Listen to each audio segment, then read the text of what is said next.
حضرت غوث پاک جیلانی شیخ عبدالقادر رضی اللہ تعالیٰ غوث اعظم درمیان اولیاء چو محمد درمیان انبیاء۔ غوث اعظم کا ولیوں میں وہی مقام ہے جو نبیوں میں رسول کریم کا مقام ہے۔ حضرت غوث پاک رضی اللہ تعالیٰ عنہ کو اللہ نے بڑے اعزازات سے نوازا۔ ایک اعزاز اللہ نے یہ دیا کہ ماں کی طرف سے حسینی ہے، باپ کی طرف سے حسنی سید، نانا بھی اللہ کے ولی، دادا بھی اللہ کے ولی، پھپھی بھی اللہ کی بہت بڑی ولی ہے، بہت بڑی ولی۔ والد گرامی، آپ نے وہ سیب والا واقعہ تو بڑا ہی سنا ہوا ہے، اس طرف تو میں نہیں جاتا۔ ماں بھی اللہ کی بہت بڑی ولی ہے۔ یہ اللہ نا اسباب بناتا ہے، خود ماحول بناتا ہے۔ آپ کے جو والد گرامی تھے ان کا نام تھا ابو صالح سید موسیٰ جنگی دوست رحمت اللہ علیہ۔ بادشاہ کے کچھ سپاہی تھے جو مٹکے اٹھا کے جا رہے تھے، اور مٹکے تھے شراب کے بھرے ہوئے، مٹکے اٹھا کے جا رہے تھے۔ حضرت سید محمد موسیٰ جنگی دوست رحمت اللہ علیہ بھی قریب سے گزرے۔ یہ کیا ہے بھائی؟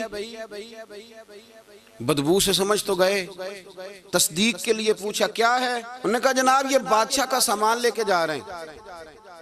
آپ تو جھنڈے والی گاڑی کو ویسے نہیں نہ پوچھ سکتے، سوال ہی نہیں پیدا ہوتا۔ آپ چونکہ جمہوری لوگ ہیں، آپ نے تو بس دفتر بنانا ہے، جب الیکشن ہوگا نا اپنے دروازے کے سامنے سارے محلے سے لڑائی لینی ہے کہ ووٹ میرے آکے دیں۔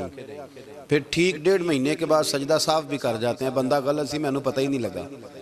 تو یہ پہلے سوچنا تو تھوڑا سا ایسے ہی بلا وجہ الیکشن تو روز کبھی کبھی آئے گا، تو ہم نے ایک جگہ تو روز رہنا، ایک دوسروں سے جھگڑے کرنا اور معاذ اللہ تعالیٰ غیبتیں کرنا، عزتیں اچھالنا، یہ مسلمان کا شیوا نہیں ہے۔ حضرت غوث پاک کے والد نے پوچھا کیا لے کے جا رہے؟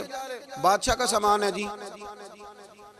ہاتھ میں ڈنڈا تھا، 3 مٹکے تھے شراب کے بھرے ہوئے، زور سے ایک ڈنڈا مٹکوں پہ مارا تو مٹکے ان کے سروں پہ ٹوٹ گئے۔ بادشاہ سلامت، ہم سارے تقریباً بادشاہ سلامت ہوتے ہیں، یہ کسی کی جرت ہے مطلب میرے گھر کے معاملے میں مداخلت کرے ہو، پھر بادشاہ ہو۔ لوگوں نے جا کے بڑی غیبتیں کی، بڑی بڑی کہانیاں سنائیں۔ اس نے تو توڑ دیا جی مٹکے آپ کے، نے کوئی حال نہیں چھوڑا۔